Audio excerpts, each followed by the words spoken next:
সুমন ভাইয়ের পরিবারের সাথে সম্পর্ক রাজনৈতিক অনেক ঊর্ধ্বে, জি এবং আমাদের যে মূল প্রতিজ্ঞার জায়গা সেটা হচ্ছে গুমের বিষয়ের সাথে জড়িত তাদের বিচার, জি গুমের ভুক্তভোগী পরিবারদের পুনর্বাসন, জি এবং এই ধরনের অপরাধ বাংলার মাটির যেন দ্বিতীয়বার কোনোদিন না হয় সেই জন্য আমরা একসঙ্গে কাজ করে যাবো ইনশাআল্লাহ। ইনশাল্লাহ এবং আমাদের রাজনৈতিক মত পার্থক্য থাকবে, কিন্তু সেটা কখনো আমাদের মূল লক্ষ্য থেকে আমাদের বিচ্যুতি করবে না ইনশাআল্লাহ। ইনশাল্লাহ আমি নির্বাচিত হওয়ার পর প্রথম কাজ সুমন ভাইয়ের মায়ের কাছে দোয়া নেওয়ার জন্য আমি এসেছি।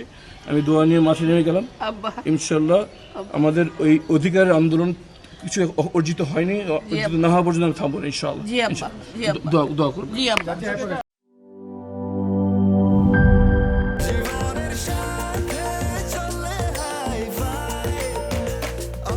স্বাস্থ্যকর অল টাইম, সব সময় অল টাইম হেলদি লাইফ।